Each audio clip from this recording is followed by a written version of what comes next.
Evangelho de Marcos, capítulo 1.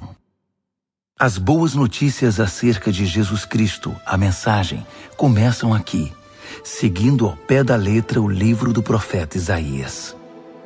Observem com atenção: enviei meu mensageiro adiante de vocês. Ele preparará a estrada para vocês. Trovão no deserto, preparem-se para a chegada de Deus. Tornem o caminho plano e reto. João o Batista apareceu no deserto pregando um batismo de mudança de vida que leva ao perdão dos pecados. As pessoas se atropelavam para ir a ele, desde a Judéia e Jerusalém, e enquanto confessavam seus pecados, eram batizadas por ele no Rio Jordão, como sinal de uma vida transformada. João vestia uma túnica de pelo de camelo, amarrada à cintura por um cinto de couro. Alimentava-se de gafanhotos e mel silvestre. Sua pregação era esta: o mais importante está por vir. O protagonista deste drama, perante o qual sou um simples figurante, mudará a vida de vocês. Eu os batizo aqui no rio, mudando a velha vida de vocês pela vida no reino. O batismo dele, com o Espírito Santo, irá mudá-los de dentro para fora. Nessa época, Jesus de Nazaré apareceu na Galiléia e foi batizado por João no Jordão. Assim que saiu da água, Jesus viu o céu aberto e o Espírito de Deus, à semelhança de uma pomba, descendo sobre ele. Com a visão do Espírito, ouviu-se uma voz: Você é o meu filho, escolhido e marcado pelo meu amor, a alegria da minha vida. Imediatamente o Espírito guiou Jesus ao deserto. Durante 40 dias e noites, ele foi testado por Satanás. Animais selvagens eram sua companhia e os anjos tomavam conta dele. Depois que João foi preso, Jesus mudou-se para a Galiléia e ali pregava: O tempo é agora. O reino de Deus está aqui. Mudem de vida e creiam na mensagem. Caminhando pela praia do mar da Galiléia, Jesus avistou Simão e seu irmão André pescando com redes. Era nisso que trabalhavam. Jesus convidou-os: Venham comigo. Vou fazer de vocês um novo tipo de pescadores. Vou mostrar como pescar pessoas em vez de peixes. Sem fazer uma pergunta, eles simplesmente largaram as redes e foram com ele. Alguns metros adiante, perto da praia, ele viu os irmãos Tiago e João, filhos de Zebedeu, que estavam no barco consertando as redes. Jesus fez aos dois a mesma proposta. Imediatamente, eles deixaram seu pai, Zebedeu, o barco e os empregados e o acompanharam. Eles entraram em Cafarnaum. Quando o sábado chegou, Jesus foi logo para a sinagoga e passou o dia lá ensinando. O povo ficou admirado com seu ensino objetivo e confiante, sem os sofismas e as citações usados pelos líderes religiosos. De repente, estando ele ainda na sinagoga, a reunião foi interrompida por um homem extremamente perturbado, que gritava: O que você veio fazer aqui conosco, Jesus? Sei o que você veio fazer aqui, Nazareno. Você é o Santo de Deus e veio aqui para nos destruir. Jesus ordenou: Quieto, saia dele. O espírito perturbador agitou o homem, protestou em voz alta e saiu. Os ouvintes, impressionados, cochichavam entre si: O que está acontecendo aqui? Um novo ensinamento com demonstração prática? Ele consegue calar espíritos demoníacos imundos e ainda os expulsa. A notícia correu rapidamente e todos na Galiléia ficaram sabendo do incidente. Jesus saiu da sinagoga e foi para a casa de Simão e André, acompanhado por Tiago e João. A sogra de Simão estava de cama, ardendo em febre. Informado disso, Jesus foi até onde ela estava, pegou-a pela mão e a fez levantar-se. Tão logo a febre a deixou, ela foi preparar o jantar para eles. Ao anoitecer, depois do pôr do sol, foram trazidas a ele pessoas doentes e afligidas por espíritos malignos. a cidade inteira fez fila na porta da casa. Ele curou os corpos doentes e as almas atormentadas. Os demônios conheciam sua verdadeira identidade, mas ele não permitia que se pronunciassem. Ainda não havia amanhecido quando ele se levantou e retirou-se para orar num lugar isolado. Simão e os que estavam com ele foram procurá-lo. Eles o encontraram e disseram: Todos estão à tua procura? Jesus decidiu: Vamos a outras cidades para que eu possa pregar ali também. Faz parte da minha missão. Assim, por toda a Galiléia, ele visitou sinagogas, que era um lugar de reunião, pregando e expulsando demônios. Um leproso aproximou-se dele, ajoelhou-se e implorou: Se o Senhor quiser, pode me purificar. Emocionado, Jesus estendeu a mão, tocou o leproso e disse: Quero, fique limpo. A lepra desapareceu na hora. A pele do homem ficou lisa e saudável. Jesus o despediu com ordens estritas: Não diga nada a ninguém. Apenas se apresente ao sacerdote e leve a oferta de purificação, como Moisés prescreveu, para validar a cura diante da comunidade. Mas assim que se afastou de Jesus, o homem saiu contando a cura que recebera, espalhando a notícia por toda a cidade. Jesus então passou a entrar na cidade de modo mais discreto, pois já não podia fazer isso publicamente. No entanto, ele logo foi encontrado, e o povo corria para ele, vindo de todos os lugares. Marcos, capítulo 2. Passados alguns dias, Jesus voltou para Cafarnaum, e a notícia de que ele havia voltado logo se espalhou. Uma multidão se formou, bloqueando a entrada da casa, de modo que ninguém podia entrar ou sair. Ele estava ensinando a palavra, quando 4 homens apareceram, carregando um paralítico. Eles não conseguiram entrar por causa da multidão. Por isso removeram parte do telhado e desceram um paralítico em sua maca.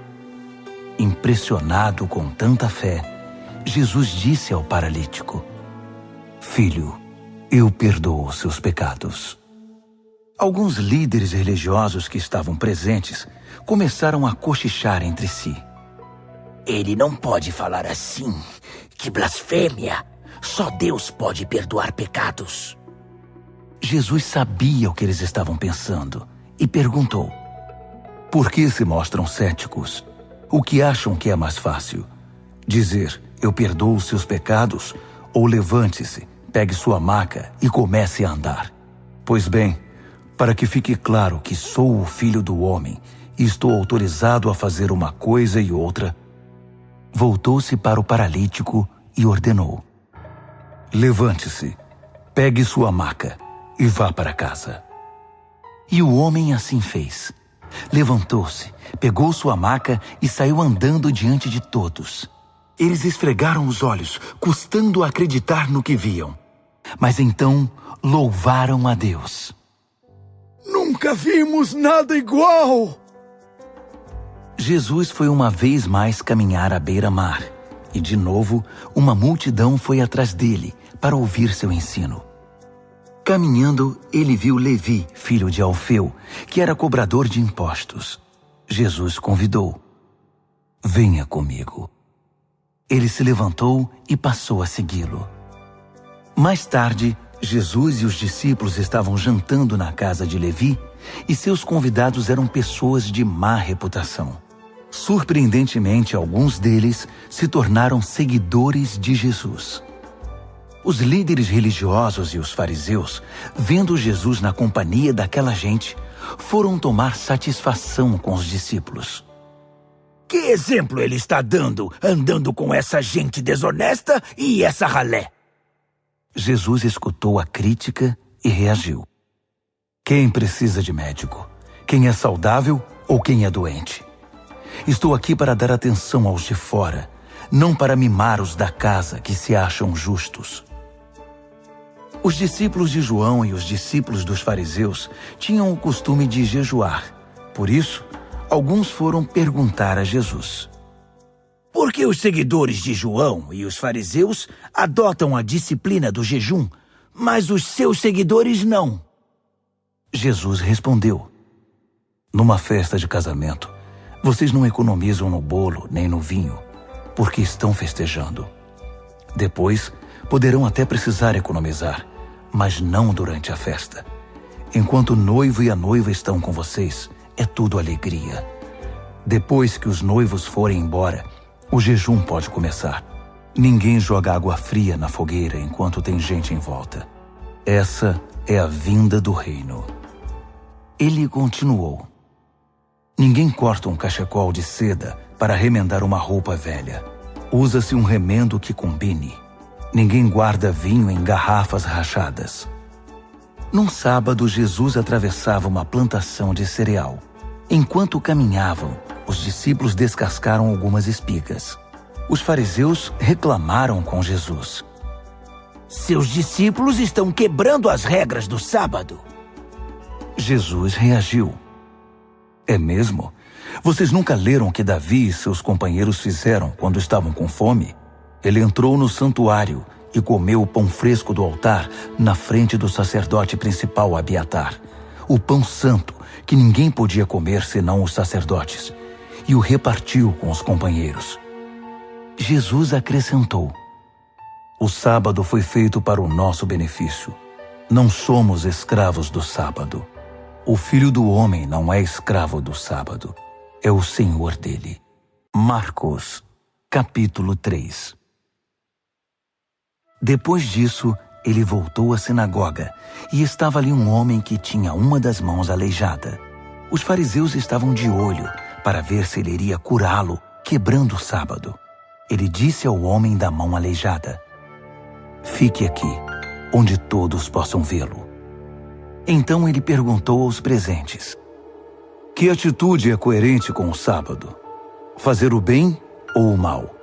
Ajudar as pessoas ou deixá-las sem ajuda? Ninguém disse nada. Ele os encarou um a um, indignado com a religiosidade inflexível deles, e então ordenou ao homem: estenda a mão. Ele a estendeu. Ela ficou perfeita.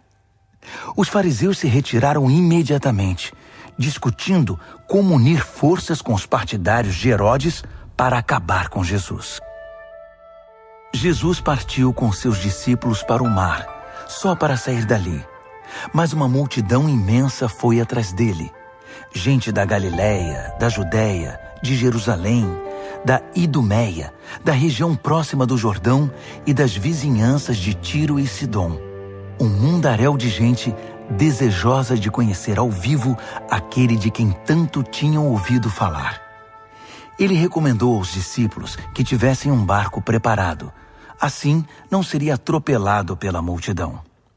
Pelo fato de ele haver curado muitas pessoas, todos os que sofriam de algum mal se acotovelavam para chegar o mais perto possível dele e tocá-lo.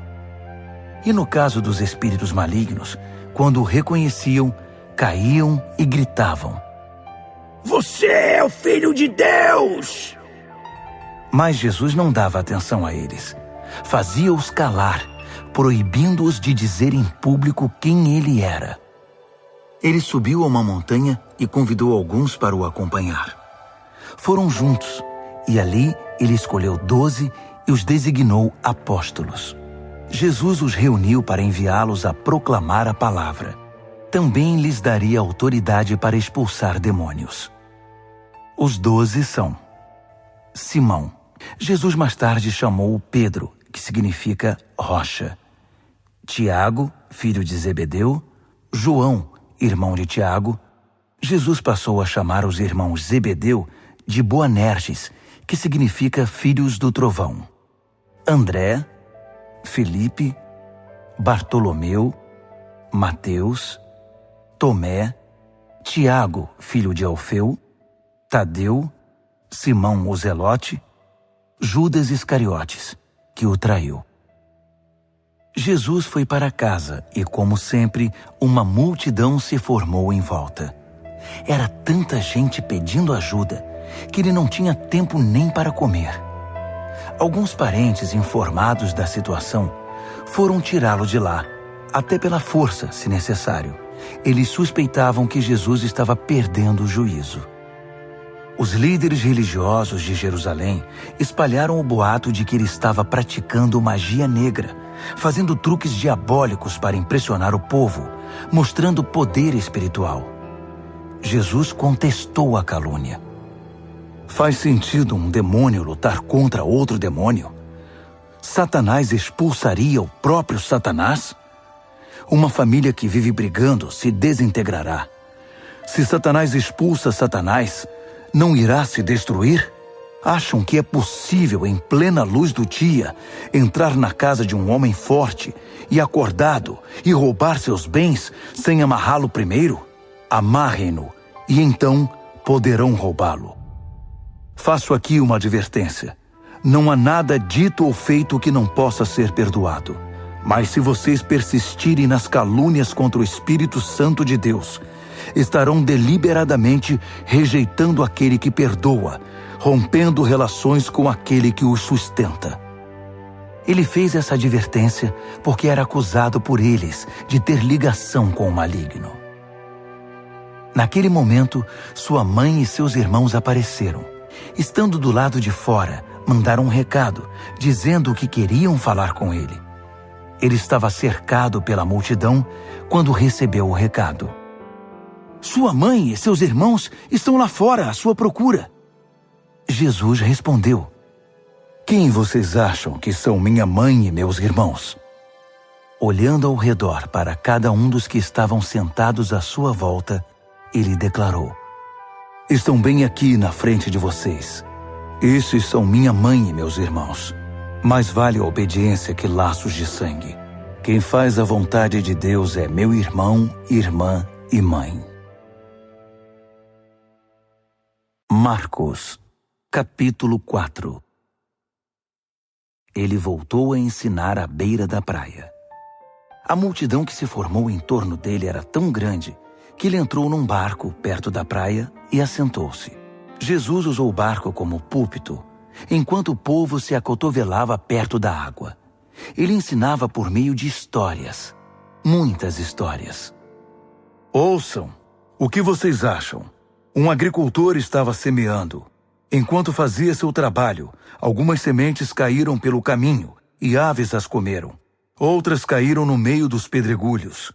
Brotaram rapidamente, mas não aprofundaram raízes. Com o calor do sol, secaram tão rapidamente quanto haviam brotado. Outras ainda caíram no meio das ervas daninhas. As sementes chegaram a brotar, mas foram sufocadas. Nenhuma sobreviveu. Por fim, algumas, porém, caíram em boa terra e floresceram, produzindo uma colheita que superou todas as expectativas. Vocês estão entendendo? Quando eles ficaram sozinhos, os que eram mais chegados a ele, além dos 12, pediram que ele explicasse a história. Ele disse: Vocês têm o privilégio de conhecer melhor o reino de Deus. Conhecem as suas verdades. Mas para aqueles que ainda não podem ver, tudo é dito por meio de histórias, a fim de guiá-los a discernimentos mais profundos. Essas pessoas são assim. Seus olhos estão abertos, mas não veem nada. Seus ouvidos estão abertos, mas não entendem uma palavra. Recusam-se a voltar-se para Deus para receber perdão. Ele continuou: Entenderam o objetivo da história? Todas as minhas histórias têm o mesmo propósito. O agricultor planta a palavra. Alguns são como a semente que cai à beira do caminho. Assim que ouvem a palavra, Satanás arranca o que foi plantado neles. Outros são como a semente que cai no meio dos pedregulhos.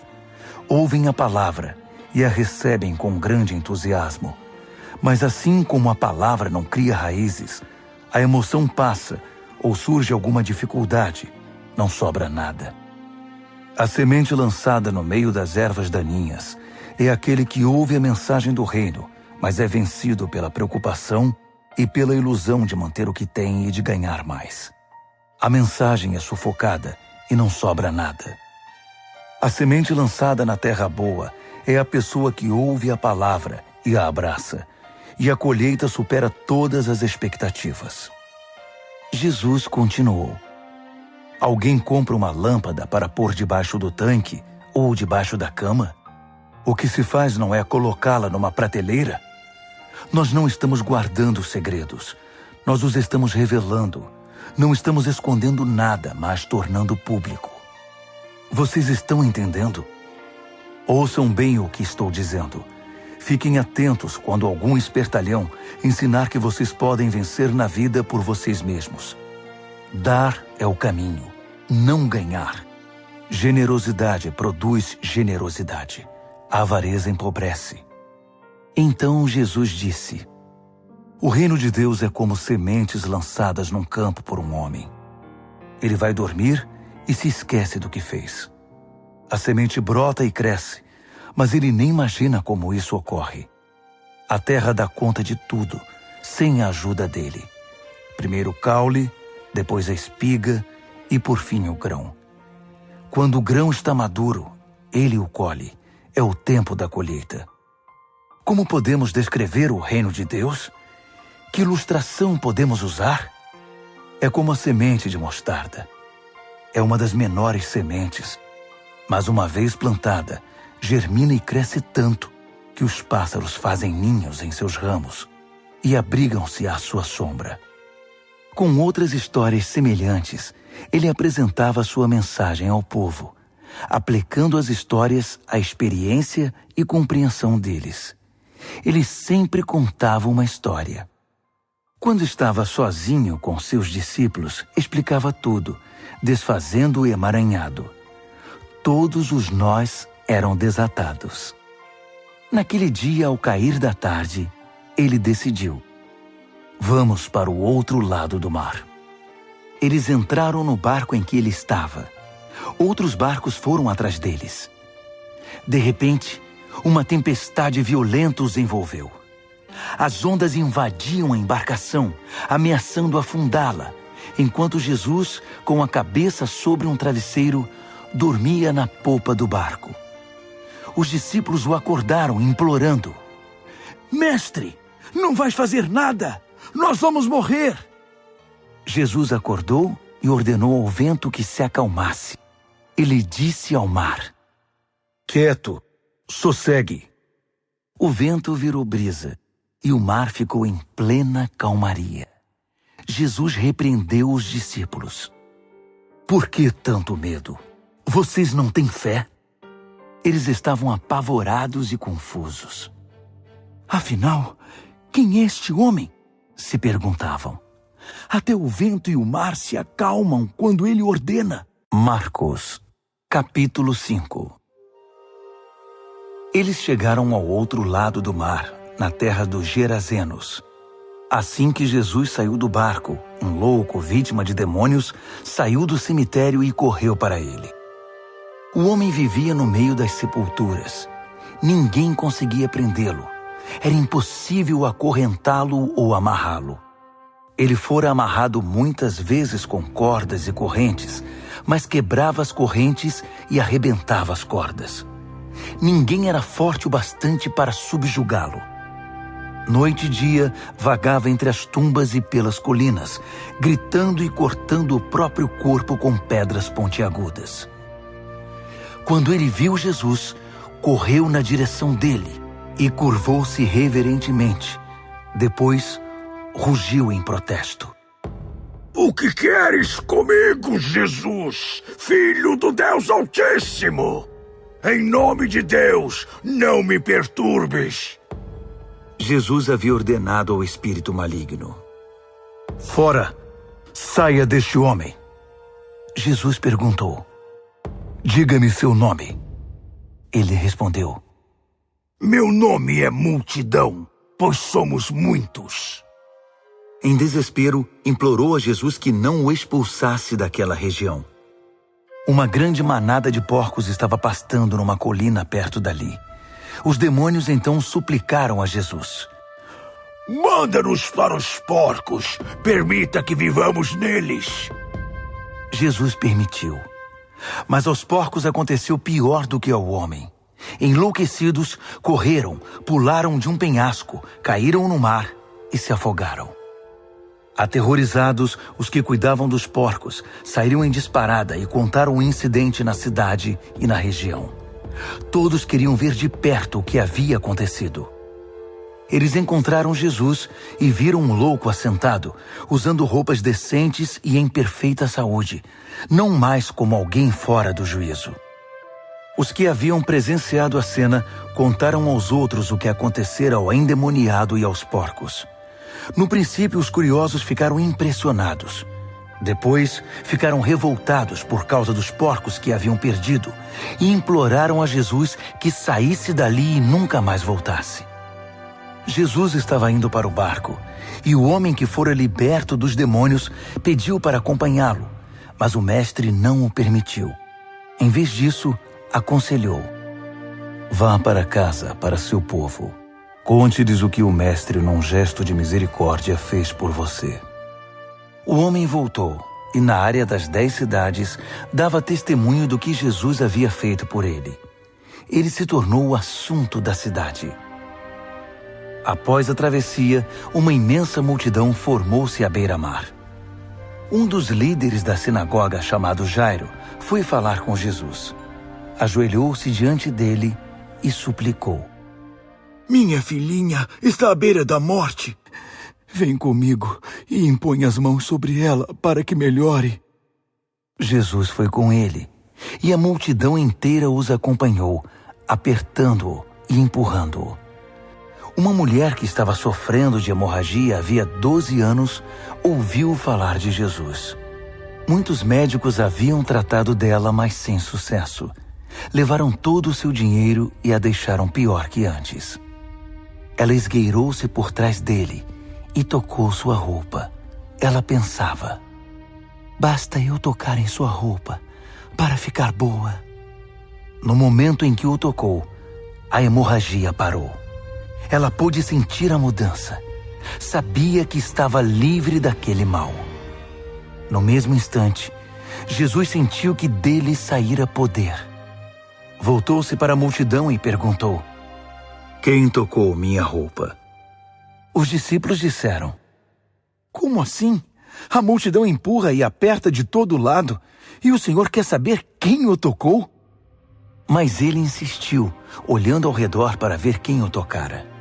A mulher, sabendo o que havia acontecido e que o havia tocado, tremendo de medo, ajoelhou-se diante dele e contou toda a história. Jesus lhe disse: filha, você se arriscou por causa da sua fé e agora está curada. Tenha uma vida abençoada. Seja curada da sua doença. Enquanto ele ainda falava, algumas pessoas chegaram da casa do líder da sinagoga e informaram: sua filha morreu. Por que continuar incomodando o mestre?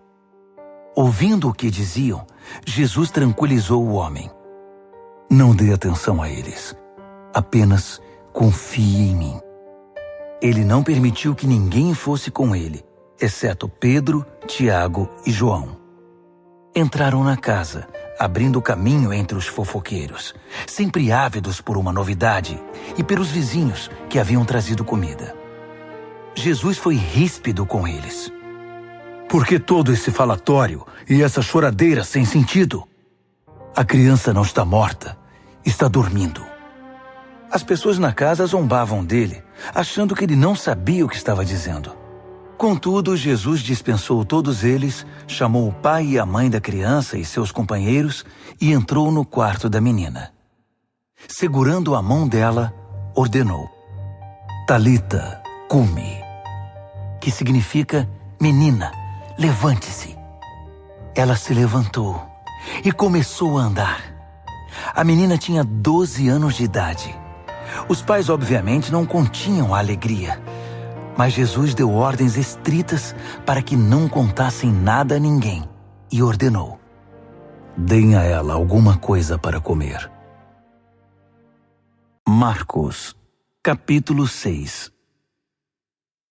Quando partiu dali, Jesus voltou para sua cidade. Seus discípulos o acompanharam.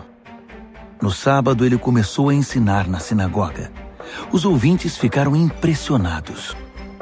Ele é muito bom, comentavam. De onde vem tanta sabedoria, tanta capacidade? Perguntavam-se. Não demorou, porém, já estavam falando mal dele.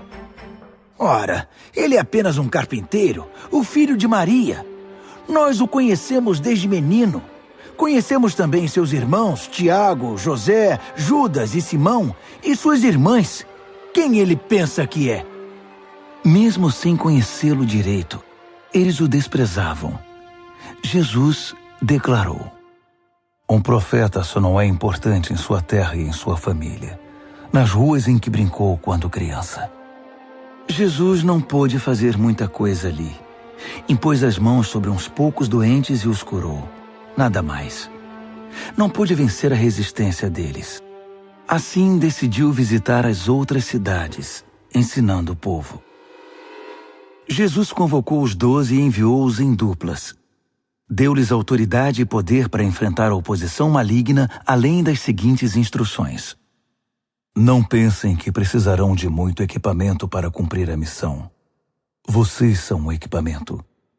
Nada de depender do dinheiro. Sejam simples. Nada de hospedagem de luxo.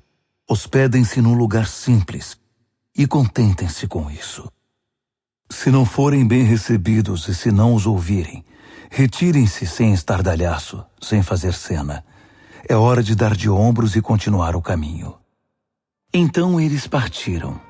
Em alegre tom de urgência, anunciaram uma mudança radical de vida. Por onde passaram, expulsaram demônios e levaram saúde aos doentes, ungindo o corpo e curando a alma. Herodes tinha conhecimento de tudo isso, porque o nome de Jesus estava na boca de todo mundo. O rei dizia: esse deve ser João o Batista, que voltou dos mortos. Por isso é capaz de fazer milagres. Outros discordavam. Não, é Elias. Outros ainda opinavam. É um profeta, exatamente como os profetas dos tempos antigos. Herodes, porém, insistia. Tenho certeza de que é João. Eu o decapitei e agora ele está de volta, vivo. Esse Herodes foi aquele que mandara que João fosse preso e acorrentado por causa de Herodias, mulher de seu irmão Filipe. Pois João havia irritado Herodes por denunciar o adultério do rei. Fervendo de raiva, ela queria matá-lo, mas não ousou fazê-lo porque Herodes respeitava João. Convencido de que ele era um homem santo, o rei dispensava-lhe um tratamento especial. Sempre que o ouvia, sentia-se culpado. Mesmo assim, apreciava a palavra de João. Entretanto, chegou um dia especial, o aniversário de Herodes. Ele convidou toda a elite da Galileia, toda a nobreza.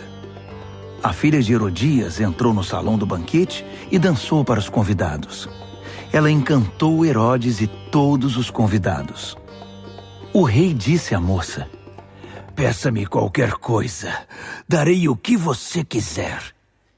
Entusiasmado, acrescentou: juro que divido meu reino com você se me pedir. Ela foi consultar sua mãe. O que devo pedir? Peça a cabeça de João, o Batista, foi a resposta. Empolgada, ela correu até o rei e pediu: quero a cabeça de João, o Batista, numa bandeja, e quero agora. O pedido deixou o rei abalado. Mas para não perder o prestígio diante dos convidados, concedeu o que ela desejava. Ordenou que o carrasco fosse à prisão e trouxesse a cabeça de João. Ele cortou a cabeça de João e trouxe-a numa bandeja. Entregou-a à moça, que a levou para sua mãe. Quando os discípulos de João souberam do fato, foram buscar o corpo e lhe deram um sepultamento digno. Os apóstolos voltaram de sua missão e relataram a Jesus tudo o que haviam feito e ensinado. Jesus disse: venham, vamos parar e descansar um pouco. Era tanta gente indo e vindo que que eles não tinham tempo nem para comer. Eles entraram no barco e foram para um lugar mais tranquilo. Entretanto, alguém os viu partindo, e a notícia se espalhou. Muita gente saiu correndo das cidades vizinhas e chegou ao lugar de destino antes deles. Quando Jesus saiu do barco, uma multidão imensa o aguardava. Ao ver todo aquele povo, ele ficou comovido. Afinal, eram como ovelhas sem pastor. Ele imediatamente pôs-se a ensiná-los. Já no cair da tarde, os discípulos viram que Jesus estava se alongando e o interromperam. Estamos no meio do nada e está ficando tarde. Despede o povo para que eles saiam e consigam o que comer nas redondezas. Jesus respondeu: vocês vão dar comida a eles. Eles perguntaram: é sério? Mesmo que gastemos uma fortuna? Mas ele não estava brincando. Quantos pães vocês têm? Verifiquem. Não demorou para saberem. 5 pães e 2 peixes, informaram. Jesus mandou que todos se assentassem em grupos de 50 ou de 100 na grama verde. Ele tomou os 5 pães e os 2 peixes, olhou para o céu, orou, abençoou o pão, partiu e entregou tudo aos discípulos, que por sua vez o repartiram com o povo. Ele fez o mesmo com o peixe. Todos comeram e ficaram satisfeitos. Os discípulos recolheram 12 cestos de sobras, e os que participaram da refeição foram cerca de 5.000. Terminada a refeição, Jesus insistiu em que os discípulos entrassem no barco e fossem para Betsaida, enquanto ele despedia o povo. Em seguida, ele subiu a uma montanha para orar. Tarde da noite, o barco já estava longe, e Jesus ainda estava em terra. Ele podia ver a dificuldade de seus companheiros com os remos, pois o vento estava contra o barco. Por volta das 4 horas da madrugada, Jesus foi na direção deles, andando sobre o mar. E quando se aproximou e eles o viram, pensaram que fosse um fantasma e gritaram apavorados. Jesus tratou de tranquilizá-los. Calma, sou eu. Não tenham medo. Assim que ele entrou no barco, o vento cessou. Eles ficaram perplexos, coçando a cabeça e tentando entender tudo o que havia acontecido. Não haviam entendido o que ele fizera na hora da refeição. Estavam com o coração endurecido. Concluíram a travessia, ancoraram o barco em Genezaré e lá o deixaram. Assim que pisaram em terra, a notícia rapidamente se espalhou. O povo correu até onde eles estavam, trazendo doentes em macas. Para onde quer que ele fosse, aldeia, cidade ou rota de comércio, os doentes eram levados até um local público. Eles imploravam que Jesus lhes permitisse tocar pelo menos na orla de sua roupa. E todos que a tocavam eram curados. Marcos, capítulo 7. Os fariseus e alguns líderes religiosos, vindos de Jerusalém, reuniram-se à volta dele para reclamar que os discípulos dele eram negligentes com as purificações rituais antes das refeições. Os fariseus e judeus em geral jamais participariam de uma refeição sem primeiro proceder ao ritual da lavagem das mãos, principalmente se tivessem chegado da feira, para não mencionar como limpavam canecas, panelas e outras vasilhas. Os fariseus e os líderes religiosos perguntaram: por que seus discípulos desrespeitam as leis, fazendo as refeições sem lavar as mãos? Jesus reagiu: Isaías estava certo a respeito de enganadores como vocês. Ele acertou em cheio. Esse povo faz um grande show, dizendo as coisas certas, mas o coração deles não está nem aí para o que dizem. Fazem de conta que me adoram, mas é tudo encenação. Eles me usam apenas como desculpa para ensinar o que se adapta ao seu gosto, alterando o mandamento de Deus e sempre adotando modismos. Ele continuou: que conveniente, não? Vocês se livram do mandamento de Deus para seguir os modismos religiosos sem serem incomodados. Moisés disse claramente: respeitem seu pai e sua mãe. Disse também: Quem desrespeitar o pai ou a mãe será morto. Mas vocês driblam um mandamento, alegando que é perfeitamente aceitável dizer ao pai ou à mãe: vou ofertar a Deus a ajuda financeira que eu deveria dar a vocês. Assim, vocês se livram da obrigação que têm para com os pais. Vocês anulam a palavra de Deus e a trocam por suas próprias regras. Vocês são especialistas nesse tipo de coisa. Dirigindo-se à multidão, ele acrescentou: ouçam agora, todos vocês. Prestem bastante atenção. Não é o que vocês comem que contamina a vida. É o que sai de vocês. Essa é a verdadeira contaminação. Ele voltou para casa depois de falar à multidão e seus discípulos disseram: não entendemos. O Senhor poderia nos explicar? Jesus respondeu: vocês também? Será que não entendem?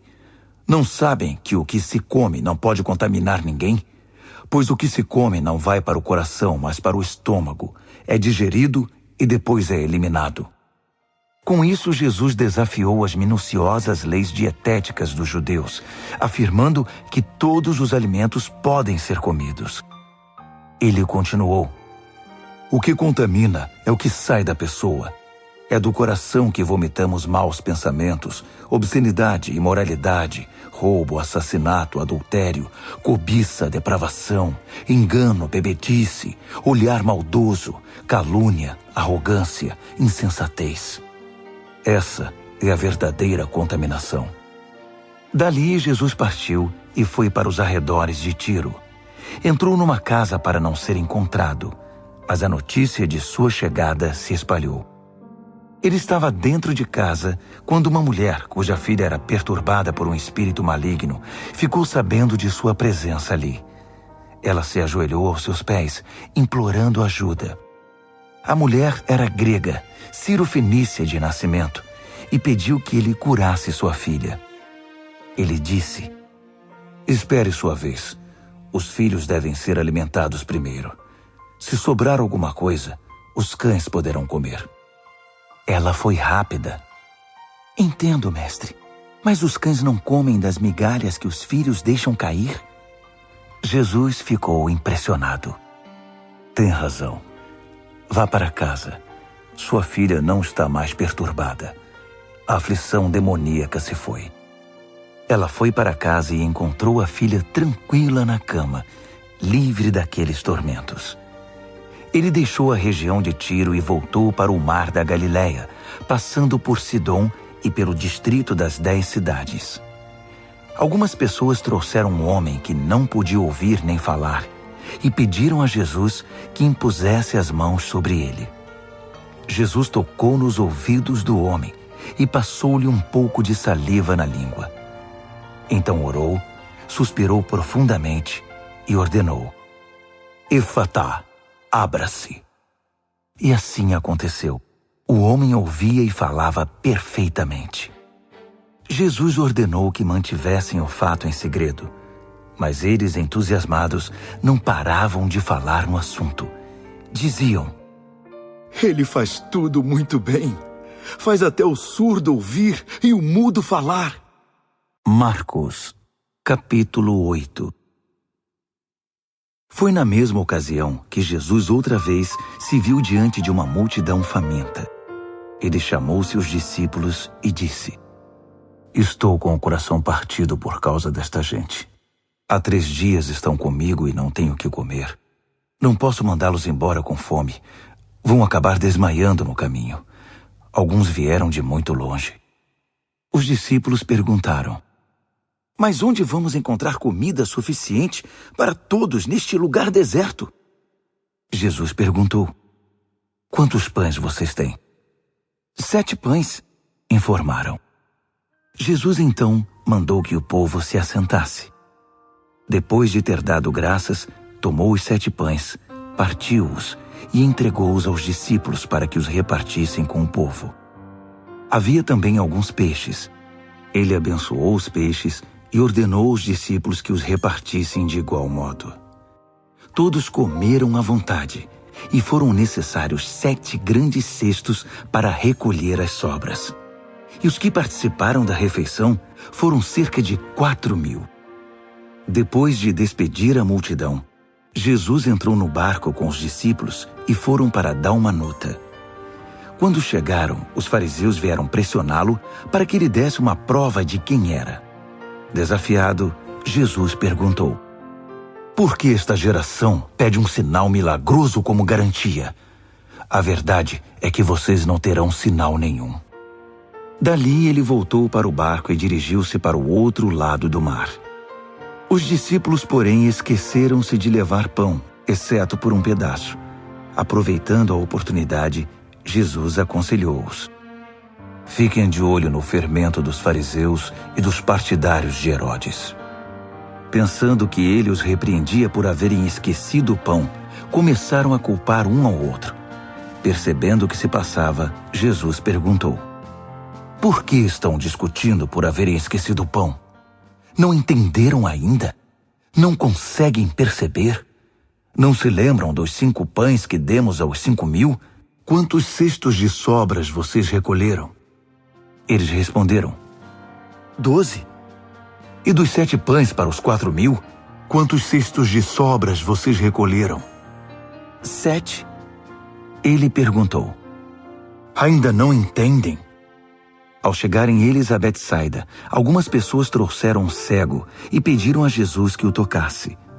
Tomando-o pela mão, ele o levou para fora da cidade. Passou saliva nos olhos do homem, impôs as mãos sobre ele e perguntou: consegue ver alguma coisa? Ele olhou para cima e disse: vejo homens, só que eles parecem árvores andando. Jesus voltou a impor as mãos sobre ele. Dessa vez, o homem percebeu que havia recuperado completamente a visão. Agora via tudo com perfeição. Jesus mandou-o para casa, advertindo: não entre na cidade. Jesus e seus discípulos visitaram as cidades ao redor de Cesareia de Filipe.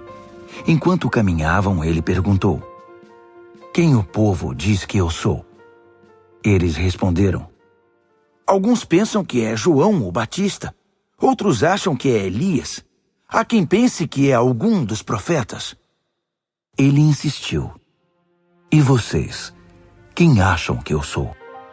Pedro declarou: tu és o Cristo, o Messias. Jesus pediu que guardassem segredo, que não dissessem nada a ninguém. Em seguida, resolveu explicar algumas coisas. É necessário que o Filho do Homem seja maltratado, levado a julgamento e declarado culpado pelos líderes do povo, sacerdotes e líderes religiosos. Que seja morto e 3 dias depois ressuscite. Ele falava de modo simples e claro para que todos entendessem. Pedro, porém, protestou, segurando-lhe o braço. Vendo que os discípulos hesitavam em aceitar os fatos, Jesus repreendeu Pedro. Pedro, saia do meu caminho. Fora, Satanás. Você não tem ideia de como Deus trabalha. Reunindo uma multidão e seus discípulos, Jesus disse: quem quiser seguir-me, tem de aceitar minha liderança. Quem está na garupa não pega na rédea. Eu estou no comando. Não fujam do sofrimento. Abracem-no. Sigam-me e mostrarei a vocês como agir. Autoajuda não é ajuda. O autossacrifício é o caminho, o meu caminho, para ser realmente salvo. Qual é a vantagem de conquistar tudo o que se deseja e perder a si mesmo? O que vocês teriam para dar em troca da própria alma? Se vocês têm vergonha de mim ou do meu caminho por causa dos seus amigos inconstantes e sem futuro, saibam que irão enfrentar uma vergonha muito maior na presença do Filho do Homem quando ele voltar, envolto pela glória de Deus, seu Pai, com um exército de anjos. Marcos, capítulo 9. Então ele foi para casa dizendo: não é sonho. Alguns de vocês aqui verão tudo isso acontecer. O reino de Deus chegando com força total. 6 dias depois, 3 dos discípulos viram isso acontecer. Jesus levou Pedro, Tiago e João a um alto monte. Ali sua aparência mudou diante deles. Suas roupas brilhavam intensamente, de uma brancura tal que ninguém seria capaz de produzir. De repente, eles perceberam que Elias e Moisés estavam ali também, conversando com Jesus. Então Pedro interrompeu a conversa. Rabi, que grande momento! Que tal se construíssemos 3 memoriais na montanha? Um para o Senhor, um para Moisés e um para Elias. Ele falava sem pensar, apavorado e maravilhado com o que via. Naquele instante, uma nuvem brilhante os envolveu, e da nuvem ouviu-se uma voz. Este é meu filho, marcado pelo meu amor. Ouçam-no. No minuto seguinte, os discípulos olharam ao redor, esfregando os olhos. Não estavam vendo mais ninguém a não ser Jesus. Enquanto desciam a montanha, Jesus os fez prometer que guardariam segredo. Não digam nada a ninguém sobre o que viram, até que o Filho do Homem levante-se dos mortos. Mas eles ficaram imaginando o que significaria levantar-se dos mortos. Eles fizeram uma pergunta. Por que os líderes religiosos dizem que Elias tem de vir primeiro? Jesus explicou. Elias vem para deixar tudo pronto. A verdade, porém, é que Elias já veio, mas eles não o reconheceram. Eles o desprezaram, assim como irão tratar o Filho do Homem. De acordo com as Escrituras, ele sofrerá terrivelmente. Será torturado e tratado com desprezo. Quando desceram a montanha para se reunir aos outros discípulos, viram-se rodeados por uma multidão imensa que debatia com os líderes religiosos. Assim que viu Jesus, o povo ficou animado. Correram para ele e o saudaram. Ele perguntou: O que está acontecendo? Por que toda esta agitação? Um homem da multidão respondeu: Mestre, eu trouxe meu filho que foi deixado mudo por um demônio. Toda vez que o demônio se aposta dele, joga-o ao chão.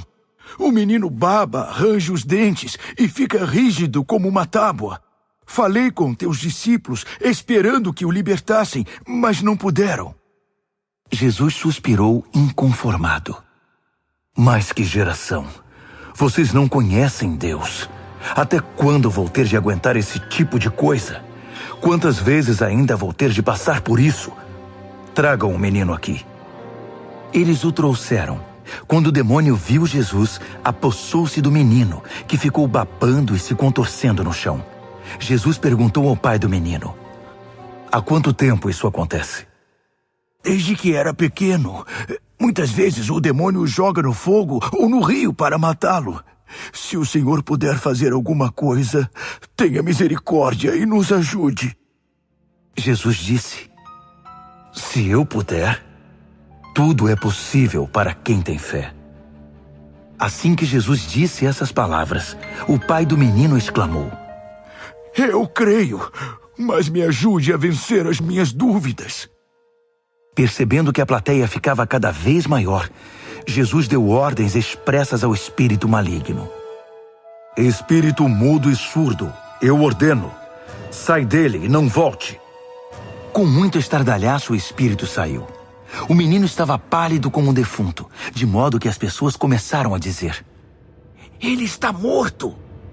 Mas tomando-o pela mão, Jesus o levantou. O menino ficou em pé.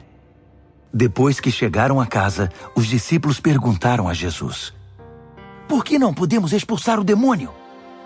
Ele respondeu: Não há outro meio de se livrar desse tipo de demônio, a não ser com oração. Saindo dali, viajaram pela Galileia. Jesus não queria que ninguém soubesse de seu paradeiro, pois queria ensinar seus discípulos. Ele anunciou: O Filho do Homem está para ser traído por gente que não quer nada com Deus. Eles o matarão, mas 3 dias depois ele aparecerá, vivo.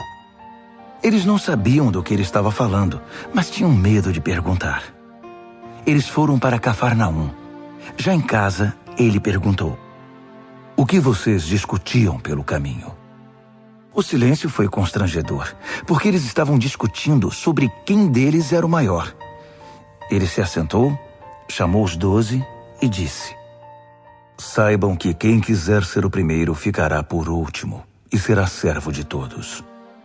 Ele pôs uma criança no meio da sala e, pegando-a nos braços, disse: Quem recebe uma dessas crianças como eu estou fazendo, recebe-me também. Mais que isso, recebe o próprio Deus que me enviou. Então, João disse a Jesus: Mestre, vimos um homem usando o teu nome para expulsar demônios e o impedimos, porque ele não é do nosso grupo. Jesus reprovou-os: Não o impeçam. Ninguém pode usar meu nome para fazer algo bom e poderoso e no momento seguinte afastar-se de mim. Se ele não é inimigo, é aliado. Qualquer um que lhes der um copo d'água em meu nome está do nosso lado, e Deus levará isso em conta. Mas quem prejudicar esses que são como crianças, intimidando-os ou tirando proveito da simplicidade deles, logo irá desejar nunca ter feito isso. Seria melhor jogar-se no meio do mar com uma pedra amarrada ao pescoço. Se sua mão ou seu pé os atrapalha na caminhada com Deus, é melhor cortá-los e jogá-los fora. É preferível viver mutilado ou aleijado do que ter 2 mãos e 2 pés que o levem para a fornalha de fogo eterno. Se seu olho desvia sua atenção de Deus, arranque-o e jogue-o fora. É preferível viver com apenas um olho do que ter uma visão perfeita no fogo do inferno. Todos cedo ou tarde irão passar por um fogo purificador, mas vocês serão preservados das chamas eternas. Por isso, preservem-se. Vivam sempre em paz. Marcos, capítulo 10. Dali ele foi para a região da Judéia, do outro lado do Jordão. Como sempre, uma multidão o acompanhava, e ele punha-se a ensiná-los. Um dia, os fariseus vieram provocá-lo. É permitido a um homem divorciar-se de sua esposa?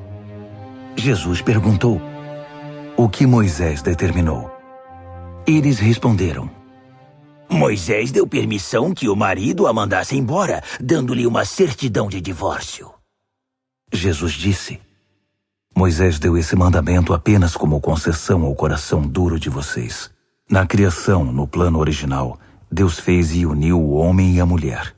Por isso, um homem deixa seu pai e sua mãe, e por meio do casamento se torna uma só carne com sua mulher. Não são mais 2 indivíduos, formam agora uma nova unidade. Deus criou uma união tão perfeita que ninguém pode ter a ousadia de profaná-la, separando-os. Depois que estavam em casa, os discípulos voltaram a tocar no assunto. Jesus foi muito direto. O homem que se divorcia de sua esposa para se casar com outra comete adultério contra ela. A mulher que se divorcia do marido para se casar com outro comete adultério também. Alguns estavam trazendo crianças a Jesus, na esperança de que ele as abençoasse. Mas os discípulos deram uma bronca nessa gente. Jesus não escondeu a irritação. Não tentem afastar essas crianças. Não as impeçam de vir a mim. O reino de Deus é feito de pessoas que são como crianças. Prestem atenção. Se vocês não aceitarem o reino de Deus com a simplicidade de uma criança, nunca entrarão nele. Então, tomando as crianças nos braços, impunha as mãos sobre elas e as abençoava. Jesus caminhava pela rua e um homem veio correndo, ajoelhou-se e perguntou: Bom mestre, que devo fazer para alcançar a vida eterna? Jesus perguntou: Por que você me chama bom? Ninguém é bom a não ser Deus. Você conhece os mandamentos. Não mate, não cometa adultério, não roube, não minta, não engane, honre seu pai e sua mãe. Ele disse: Mestre, faço tudo isso desde muito novo. Jesus olhou-o nos olhos e, cheio de amor por ele, disse: Falta algo. Venda tudo o que você tem e dê aos pobres. Toda a sua riqueza então estará no céu. Depois venha me seguir. Foi um choque.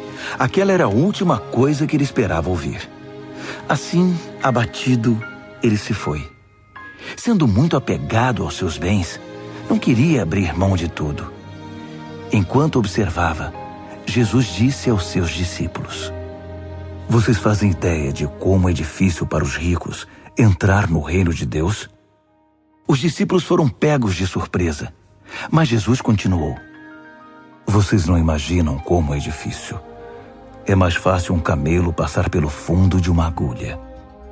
Os discípulos ficaram chocados. Se é assim, quem tem chance? Perguntaram. Jesus olhou bem firme para eles e disse: Ninguém tem chance se pensam que conseguirão pelo esforço próprio. A única maneira é deixar Deus agir. Só Ele tem o poder de fazer. Pedro então lhe disse: Nós deixamos tudo para te seguir. Jesus disse: Guardem isto. Ninguém que sacrifique casa, irmãos, irmãs, mãe, pai, filhos, propriedades, seja o que for, por minha causa e por causa da mensagem, sairá perdendo. Eles terão tudo de volta, multiplicado muitas vezes em casas, irmãos, irmãs, mães, filhos e propriedades, mas também em problemas. Terão ainda o prêmio da vida eterna. Aí está de novo a grande inversão. Muitos primeiros serão últimos, e muitos últimos primeiros. De volta à estrada, eles foram para Jerusalém.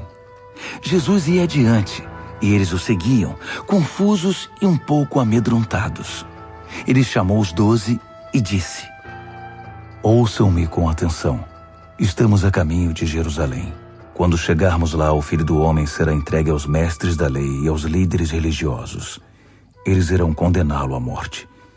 Eles o entregarão aos romanos, que irão zombar dele, cuspir nele, torturá-lo e matá-lo. Mas depois de 3 dias, ele se levantará vivo.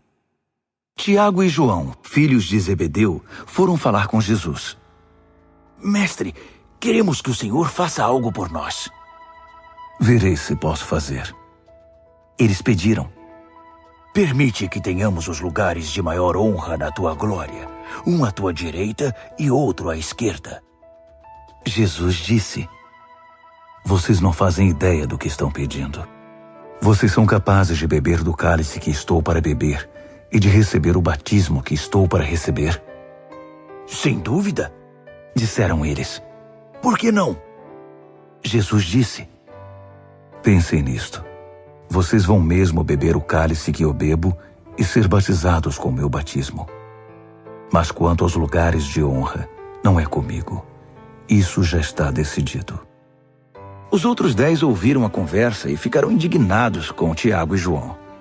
Então Jesus os reuniu para consertar a situação.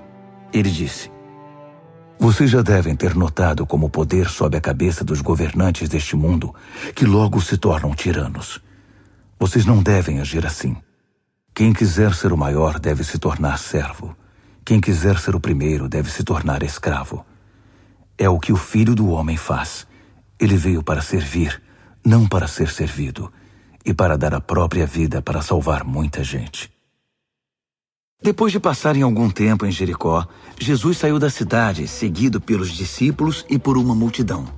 E um mendigo cego chamado Bartimeu, filho de Timeu, estava sentado à beira do caminho.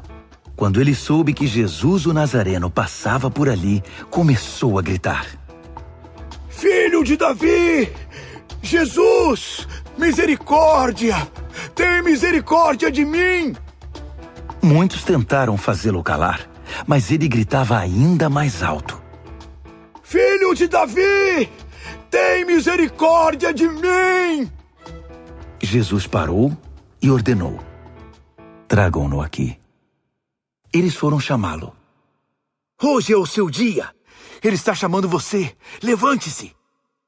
Jogando longe sua capa, ele ficou em pé e foi até Jesus. Jesus perguntou: O que você quer de mim? O cego respondeu: Senhor, eu quero ver. Siga seu caminho. Sua fé salvou e curou você, disse Jesus.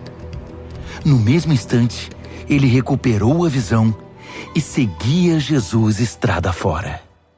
Marcos, capítulo 11.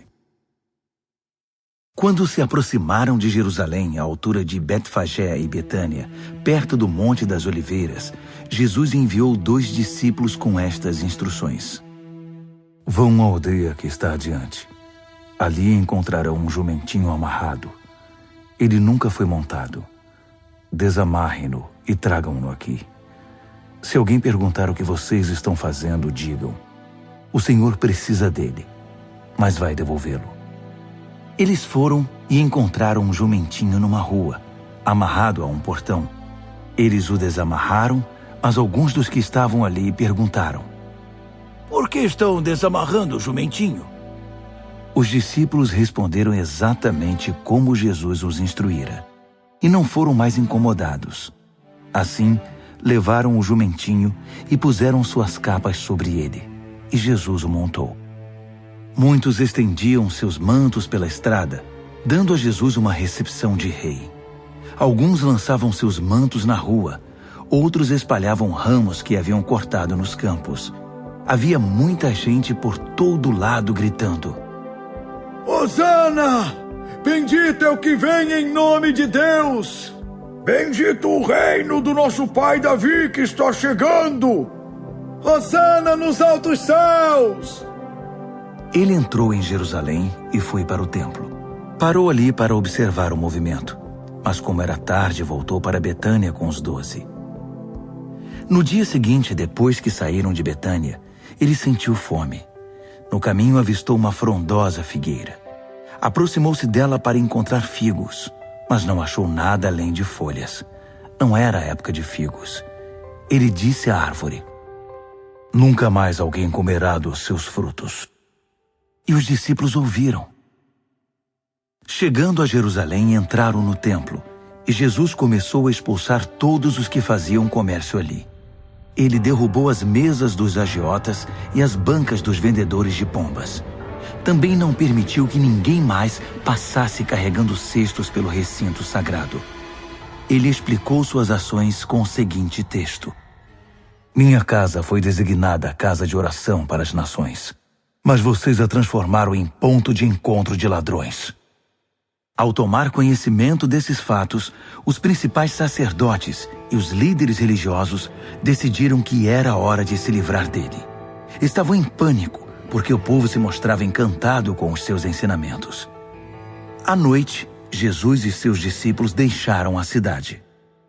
Pela manhã, andando pela estrada, eles viram a figueira.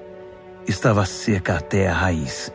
Lembrando-se do que acontecera no dia anterior, Pedro disse: Mestre, olha, a figueira que amaldiçoaste ficou seca. Jesus foi direto: assumam de fato o seu compromisso com Deus, e nada será difícil para vocês. Aquela montanha, por exemplo, basta ordenar sem dúvida ou hesitação: pule no mar, e ela obedecerá. Absolutamente tudo, do pedido menor ao maior, que vocês incluírem na oração, será atendido, se vocês de fato confiarem em Deus. E quando orarem, lembrem-se de que não se trata apenas de pedir. Se vocês têm algo contra alguém, perdoem. Só então o Pai Celestial de vocês perdoará os seus pecados. De volta a Jerusalém, eles caminhavam pelo templo. Então os principais sacerdotes, os líderes religiosos e os líderes do povo exigiram: mostre-nos suas credenciais. Quem deu a você autoridade para falar e agir desse modo? Jesus respondeu: primeiro respondam a uma pergunta. Se a responderem, também responderei a sua. No caso do batismo de João, quem o autorizou? Deus ou os homens? Digam-me. Eles ficaram numa situação difícil e sabiam disso. Confusos, cochichavam entre si. Se dissermos Deus, ele vai perguntar por que não acreditamos nele. Se dissermos os homens, estamos em apuros, porque o povo tinha João na conta de profeta. Decidiram então dar a vitória a Jesus dessa vez. Não sabemos, responderam. Jesus concluiu: então também não vou responder a pergunta de vocês. Marcos, capítulo 12. Em seguida, Jesus começou a lhes contar algumas histórias. Um homem plantou uma vinha, cercou-a, fez um tanque de espremer uvas, construiu uma torre de vigilância, arrendou-a aos lavradores e saiu em viagem. Quando chegou a época da colheita, ele enviou um empregado para receber sua parte nos lucros. No entanto, os lavradores o agarraram, espancaram e mandaram embora de mãos vazias. Ele mandou outro empregado que também foi agredido e humilhado. Depois enviou outro, que foi assassinado. O mesmo aconteceu com muitos outros. Uns foram agredidos, outros assassinados. Restava apenas um que podia ser enviado, seu filho amado. Já quase sem esperanças, decidiu enviar o próprio filho, pensando: meu filho eles vão respeitar. Mas os lavradores perceberam a oportunidade. Esfregaram as mãos cheios de cobiça e disseram: esse é o herdeiro. Vamos matá-lo e ficar com a vinha. Então o agarraram e mataram, e depois jogaram o corpo fora da vinha. O que vocês acham que o proprietário da vinha irá fazer? Isso mesmo, vai se livrar dessa gente. Depois arrendará a vinha a outros. E vocês podem confirmar nas Escrituras. A pedra que os pedreiros rejeitaram é agora a principal. Isso é obra de Deus. Nós esfregamos os olhos, custando a crer nisso. Percebendo que o recado era para eles, os líderes religiosos quiseram prendê-lo na hora. Mas como estavam receosos da opinião pública, acharam melhor recuar. Por isso saíram dali tão rápido quanto puderam. Os mesmos líderes enviaram alguns fariseus e partidários de Herodes, certos de que iriam incriminá-lo. Eles disseram: Mestre, conhecemos a sua integridade. Sabemos que o senhor não se importa com a opinião popular, não explora seus discípulos e ensina o caminho de Deus com muito zelo. Diga-nos com toda a honestidade, é correto pagar impostos a César? Jesus percebeu de imediato a malandragem e disse: qual a razão desse joguinho? Por que tentam me pegar com essas armadilhas? Vocês têm uma moeda? Deixe-me vê-la. Eles lhe entregaram uma moeda. Quem é este que aparece na moeda? Que nome está gravado nela? César, disseram. Jesus concluiu: deem a César o que lhe pertence e deem a Deus o que lhe é devido. Eles ficaram de boca aberta, sem saber o que responder. Alguns saduceus, o grupo que nega a ressurreição, perguntaram a Jesus: Mestre, Moisés escreveu que se um homem morre sem filhos, o irmão dele é obrigado a se casar com a viúva e ter filhos com ela. Pois bem, havia 7 irmãos. O primeiro casou-se e morreu sem filhos. O segundo casou-se com a viúva. Ele morreu, mas também não teve filhos. O mesmo aconteceu com o terceiro. De fato, os 7 se casaram com ela, mas nada de filhos. Por fim, a mulher morreu. A pergunta é esta: na ressurreição, de quem ela será esposa? Afinal, ela foi casada com cada um deles. Jesus respondeu: vocês estão raciocinando errado e vou dizer por quê. Primeiro, não conhecem as Escrituras. Segundo, não sabem como Deus atua. Depois da ressurreição, o casamento já não mais existirá. Assim como os anjos, toda a nossa atenção estará em Deus. Com respeito à ressurreição dos mortos, vocês nunca leram as Escrituras? Vejam que Deus, de dentro da sarça, disse a Moisés: eu sou, não eu era, o Deus de Abraão, o Deus de Isaque e o Deus de Jacó. O Deus vivo é o Deus dos vivos, não dos mortos. Portanto, vocês não sabem de nada. Um dos líderes religiosos, depois de acompanhar os debates e perceber como Jesus era incisivo em suas respostas, fez uma pergunta: qual é o mais importante de todos os mandamentos? Jesus respondeu: o primeiro em importância é o seguinte: ouça, Israel, o Senhor seu Deus é único. Ame o Senhor seu Deus com toda a paixão, toda a fé, toda a inteligência e todas as forças. E o segundo é: ame o próximo como a você mesmo. Não há nenhum outro mandamento que se compare a esses. Um líder religioso disse: que resposta maravilhosa, mestre! Tão lúcida e precisa. Deus é único e não há outro. Devemos amá-lo com toda paixão, inteligência e forças e amar ao próximo como a nós mesmos. Isso é melhor que qualquer oferta ou sacrifício. Quando Jesus percebeu como aquele homem era sábio, comentou: Você está quase lá, quase no reino de Deus. A partir daquele momento, ninguém mais ousou fazer perguntas a Jesus. Enquanto ensinava no templo, Jesus perguntou: Como podem os líderes religiosos ensinar que o Messias é filho de Davi, quando todos sabemos que Davi, inspirado pelo Espírito Santo, disse: Deus disse ao meu Senhor: Assente-se aqui ao meu lado direito até que eu faça dos seus inimigos um descanso para os pés. Davi declara que o Messias é seu mestre. Como pode, então, o Messias ser também seu filho? A multidão estava maravilhada com o que ouvia. Ele continuou a ensinar: Cuidado com os líderes religiosos.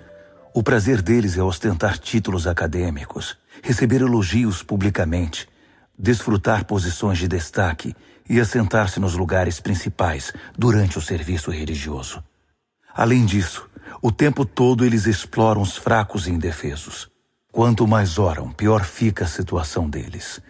Mas no fim, eles irão pagar por tudo isso. Assentado atrás de um gasofilácio, ele observava o povo depositar dinheiro na hora da coleta.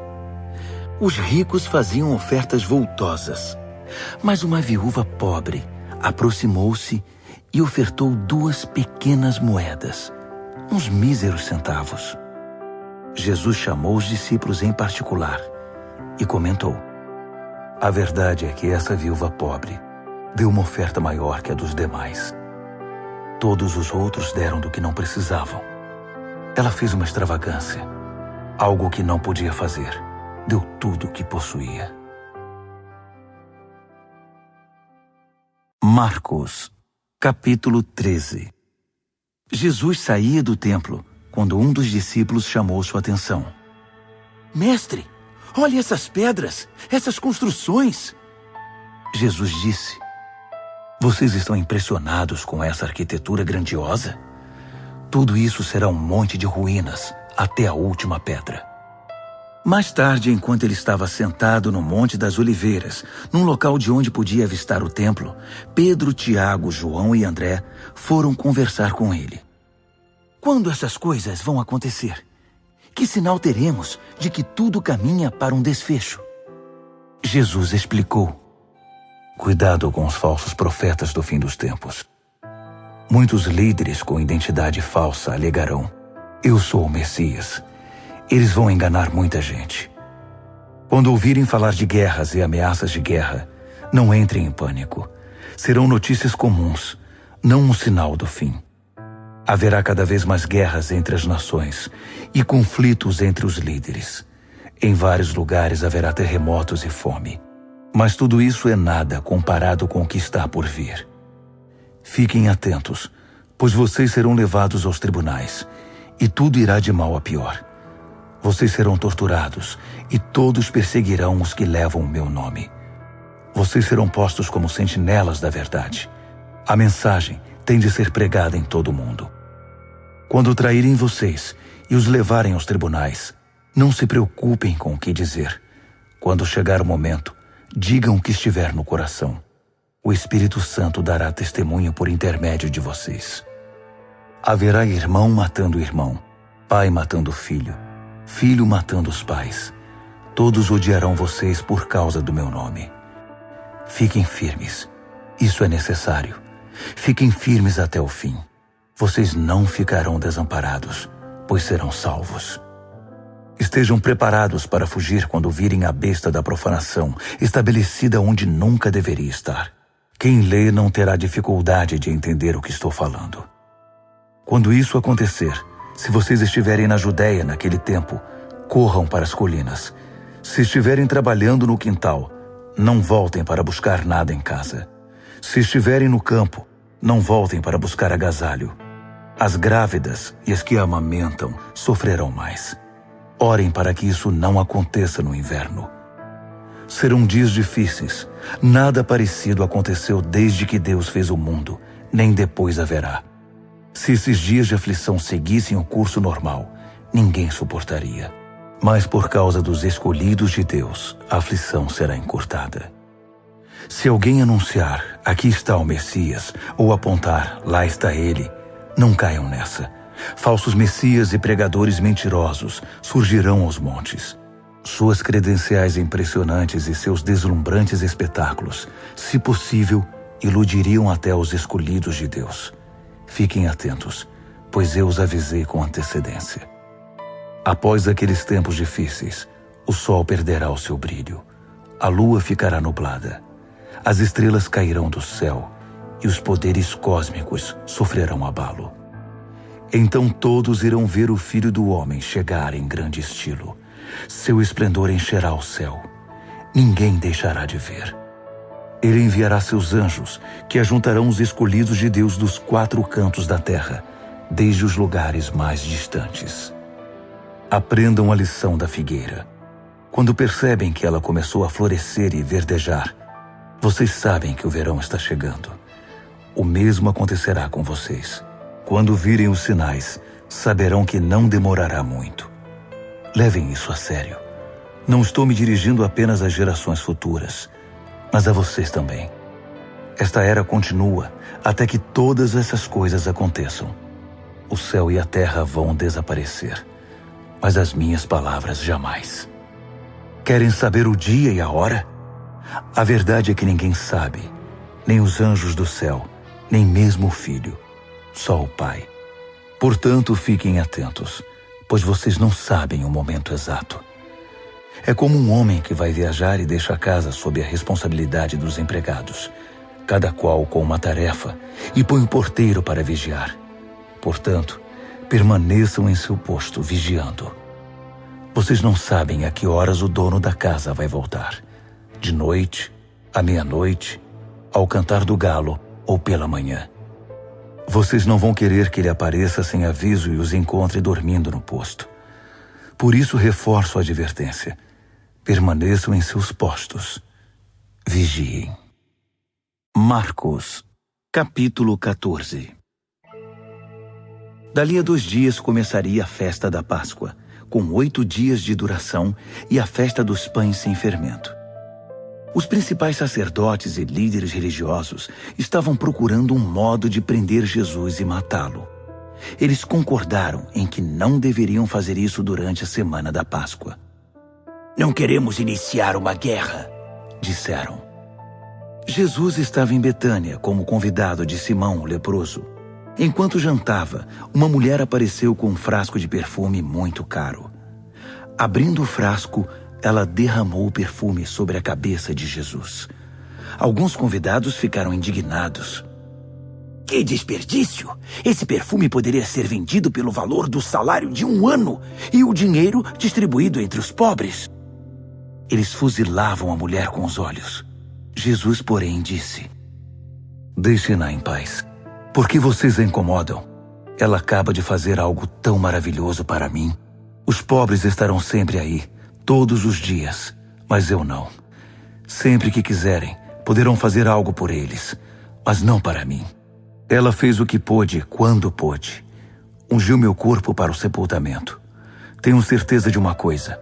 Em qualquer lugar do mundo em que a mensagem for pregada, o que ela fez aqui será lembrado e admirado.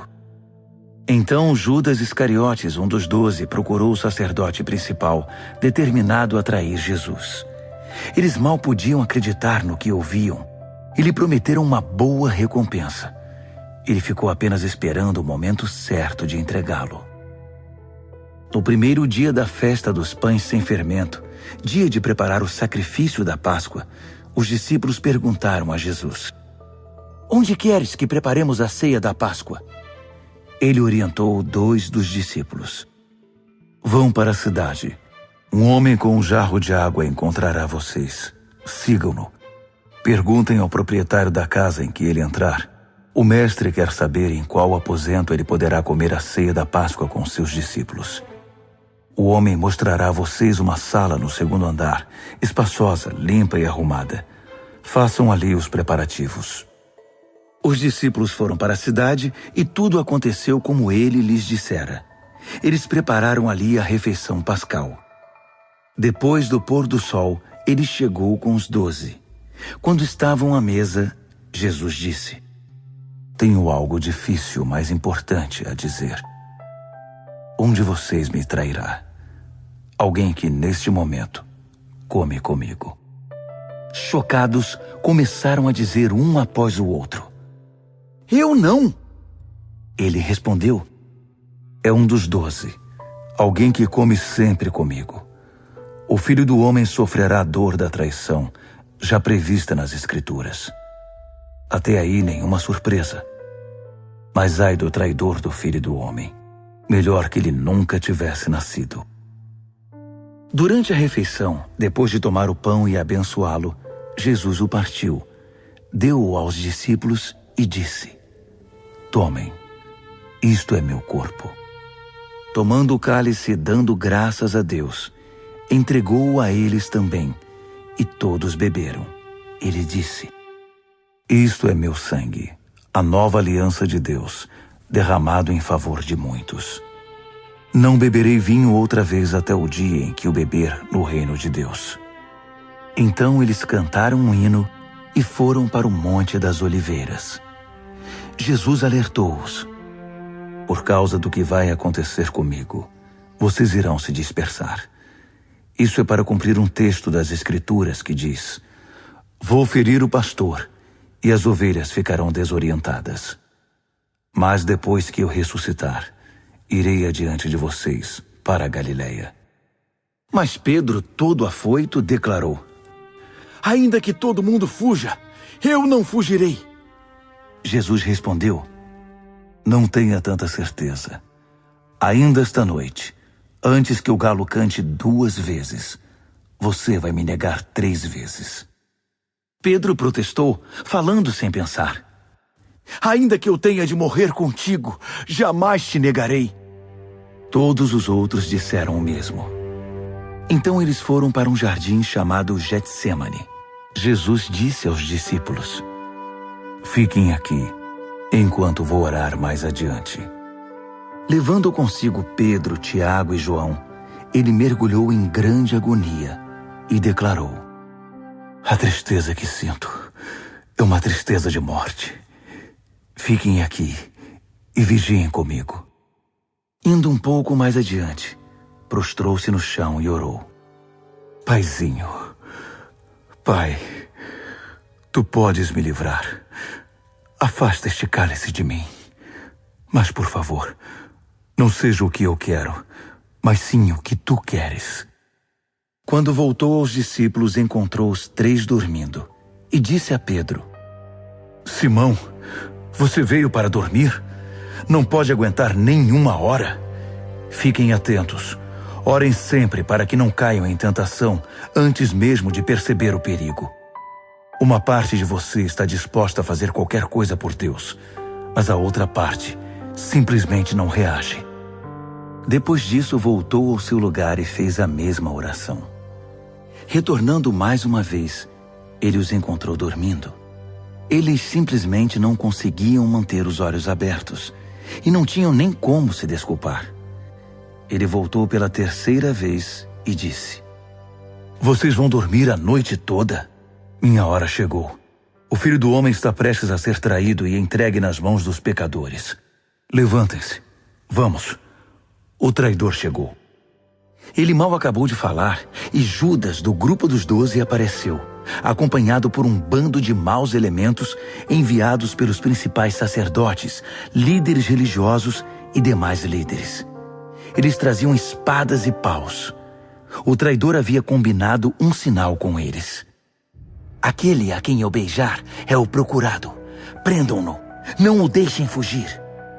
Ele foi direto a Jesus e o beijou, dizendo: Mestre.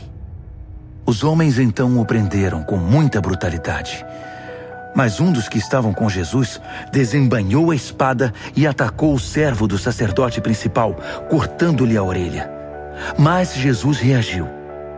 O que é isto? Vieram me buscar com espadas e paus, como se eu fosse um bandido perigoso? Dia após dia estive ensinando no templo, e vocês nunca moveram um dedo contra mim. Vocês acabam de confirmar os escritos proféticos. Nessa hora, todos os discípulos já haviam fugido. Um jovem seguia o grupo de longe. Tudo que ele trazia sobre o corpo era um lençol. Alguns daqueles homens tentaram agarrá-lo, mas ele escapou. Fugiu nu, deixando o lençol para trás. O grupo que prendeu Jesus levou-o ao sacerdote principal, que estava reunido com os principais sacerdotes, líderes do povo e líderes religiosos. Pedro os seguira a uma distância segura. Quando chegaram ao pátio do sacerdote principal, ele se misturou com os servos e foi se aquecer perto da fogueira. Os principais sacerdotes, conspirando com o concílio judaico, tentavam achar acusações contra Jesus para condená-lo à morte. Não encontraram nada. Muitos davam falso testemunho, mas um depoimento contradizia o outro. Alguns homens apareceram com esta história. Nós o ouvimos dizer: vou derrubar o templo, construído com tanto esforço, e em 3 dias construirei outro, sem ao menos erguer a mão. Mesmo assim, não havia plena concordância entre os relatos. Nesse momento, o sacerdote principal levantou-se e perguntou a Jesus: O que você tem a dizer dessa acusação?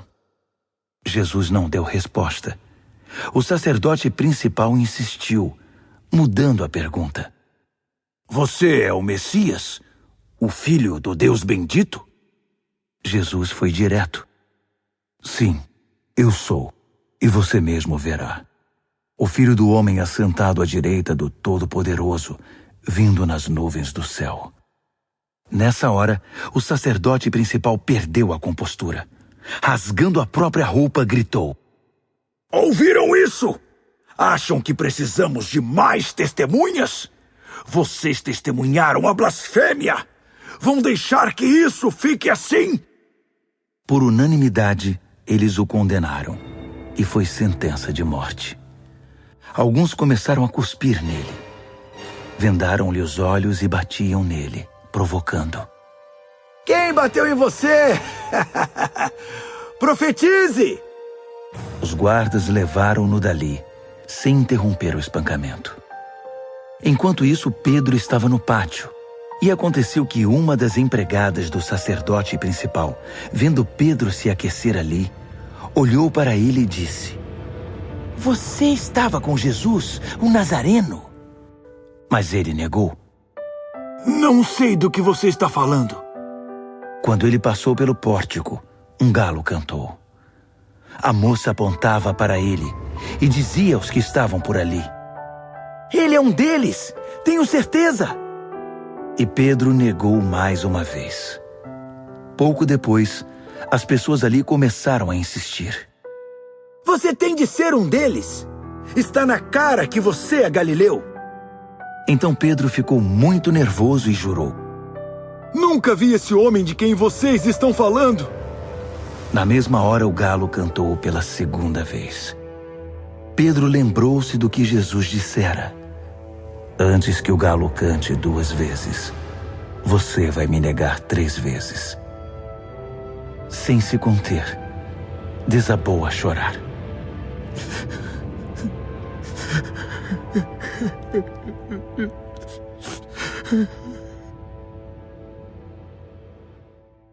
Marcos, capítulo 15. À primeira luz do dia, os principais sacerdotes, os mestres da lei e os líderes religiosos convocaram uma sessão com todo o concílio judaico. Eles amarraram Jesus com cuidado e foram levá-lo a Pilatos. Pilatos perguntou: Você é o rei dos judeus? Jesus respondeu: Se você diz. Os principais sacerdotes derramaram diante do governador um dilúvio de acusações. Pilatos insistiu: Você não vai responder nada? São muitas acusações. Mesmo assim, ele ficou em silêncio. Pilatos ficou impressionado. Havia o costume de se libertar um prisioneiro na festa, qualquer um que o povo pedisse. Na ocasião, havia outro prisioneiro chamado Barrabás, preso com revoltosos que haviam cometido assassinato num levante contra Roma. A multidão logo iria apresentar seu pedido, e Pilatos se antecipou a eles. Vocês querem que eu liberte o rei dos judeus? O governador sabia que fora por pura inveja que os sacerdotes haviam entregado Jesus. No entanto, os principais sacerdotes haviam orientado a multidão para que pedissem a libertação de Barrabás. Mas Pilatos perguntou: Então, o que farei com este homem que vocês chamam rei dos judeus? Eles gritaram: Crucifique-o! Pilatos objetou: Mas por qual crime? Contudo, eles gritavam ainda mais alto: Crucifique-o! Pilatos atendeu ao pedido da multidão. Libertou Barrabás e entregou Jesus para ser açoitado e crucificado. Os soldados levaram Jesus ao palácio, chamado Pretório, e reuniram uma tropa inteira. Vestiram-no com um manto de púrpura e puseram uma coroa de espinhos na cabeça dele. Então, começou a zombaria. Viva o rei dos judeus! Eles lhe batiam na cabeça com um bastão, cuspiam nele e se ajoelhavam diante dele, como se o reverenciassem. Quando cansaram das chacotas, tiraram-lhe o manto de púrpura e o vestiram de novo com as suas roupas. Então o levaram para crucificá-lo. Um homem estava passando de volta do trabalho, Simão de Cirene, pai de Alexandre e Rufo. Eles o obrigaram a carregar a cruz de Jesus. Os soldados levaram Jesus ao Gólgota, que significa colina da caveira. Ofereceram-lhe vinho misturado com mirra para aliviar a dor, mas ele não aceitou. Então o pregaram na cruz. Depois fizeram um sorteio para ver quem ficaria com suas roupas. Jesus foi crucificado às 9 horas da manhã. A acusação, o rei dos judeus, foi escrita numa placa. Com ele crucificaram 2 criminosos, um à direita e outro à esquerda. Os que passavam caçoavam, sacudindo a cabeça e ironizando. Você alegou que poderia destruir o templo e reconstruí-lo em 3 dias? Mostre agora seu poder! Salve-se! Se você é mesmo o Filho de Deus, desça da cruz! Os principais sacerdotes e os líderes religiosos também estavam ali, misturados ao povo, divertindo-se e zombando de Jesus. Ele salvou os outros, mas não pode se salvar. Ele é mesmo o Messias, o rei de Israel? Então, desça da cruz e todos nós acreditaremos em você. Até os que estavam crucificados com ele participavam da zombaria. Então, do meio-dia às 3 da tarde, toda a terra ficou na escuridão. Cerca das 3 horas da tarde, Jesus gritou bem alto: Eloi, Eloi, lama sabachthani. Que quer dizer: meu Deus, por que me abandonaste? Alguns dos que viram aquilo o ouviram e disseram: Ele está chamando Elias. Um deles correu, pegou uma esponja mergulhada em vinagre e ergueu-a numa haste e deu-o de beber a Jesus e disse: Vamos ver se Elias vem para tirá-lo daí. E depois de um grito de dor, Jesus deu seu último suspiro. Naquele instante, a cortina do templo rasgou-se ao meio, de alto a baixo. Quando o capitão da guarda viu que Jesus já não respirava mais, exclamou: Ele era o Filho de Deus. Algumas mulheres observavam à distância. Entre elas Maria Madalena, Maria, mãe do jovem Tiago e de José, e Salomé.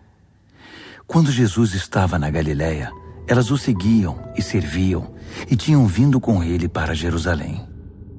Mais tarde, sendo o dia da preparação, isto é, a véspera do sábado, apareceu José de Arimateia, membro respeitado do concílio judaico. Ele aguardava com expectativa a vinda do reino de Deus. Enchendo-se de coragem, procurou Pilatos e pediu o corpo de Jesus. Pilatos duvidou que ele tivesse morrido tão rapidamente e mandou o capitão verificar se Jesus estava de fato morto. Com a garantia do capitão, ele entregou o corpo a José. José havia comprado um lençol de linho. Depois, envolveu o corpo e o depositou no túmulo que havia escavado na rocha. Pôs uma grande pedra na entrada. Maria Madalena e Maria, mãe de José, observaram o sepultamento. Marcos, capítulo 16. Passado o sábado, Maria Madalena, Maria, mãe de Tiago e Salomé trouxeram especiarias para embalsamar Jesus. Na manhã de domingo, assim que o sol raiou, elas foram ao túmulo. Estavam preocupadas e diziam umas às outras: "Quem irá rolar a pedra do túmulo para nós?" Ao chegar, elas descobriram que a pedra já havia sido rolada. Era uma pedra muito grande. Elas se aproximaram e viram um jovem vestido de branco, assentado à direita. Ficaram muito assustadas. Então, ele lhes disse: "Não tenham medo. Sei que vocês procuram Jesus o Nazareno, aquele que foi crucificado. Ele ressuscitou. Não está mais aqui. Vejam vocês mesmas que o lugar está vazio. Agora podem ir. Digam aos discípulos dele e a Pedro que ele vai adiante de vocês para a Galileia. Vocês o verão lá, exatamente como ele disse." Elas saíram o mais rápido que puderam, nervosas e ainda um tanto atordoadas. Amedrontadas, não disseram nada a ninguém. Depois de ressuscitar, Jesus apareceu bem cedo, na manhã de domingo, para Maria Madalena, a quem havia libertado de 7 demônios. Ela procurou os antigos companheiros na fé, chorando, e deu a notícia a eles. Quando ouviram que ele estava vivo e que ela o tinha visto, não acreditaram nela. Mais tarde, ele apareceu de forma diferente a 2 deles que caminhavam pelo campo. Eles voltaram e contaram aos demais, mas estes também não acreditaram no relato. Depois disso, quando os 11 estavam jantando, ele apareceu e os repreendeu severamente pela incredulidade, pois se recusavam a acreditar nos que o tinham visto ressuscitado. Então, ele ordenou: "Saiam pelo mundo. Vão a toda parte e anunciem a mensagem com as boas notícias de Deus para todos. Quem crer e for batizado está salvo. Quem se recusar a crer está condenado. Estes são alguns dos sinais que acompanharão os que crerem. Eles vão expulsar demônios em meu nome, falar em novas línguas, pegar em serpentes e até beber veneno sem que nada lhes aconteça. Também vão impor as mãos sobre os enfermos e curá-los." Então o Senhor Jesus, depois de orientá-los, foi elevado ao céu e assentou-se ao lado de Deus no lugar da mais alta honra. Os discípulos saíram por toda parte pregando. O Senhor trabalhava com eles, confirmando a mensagem com provas inquestionáveis.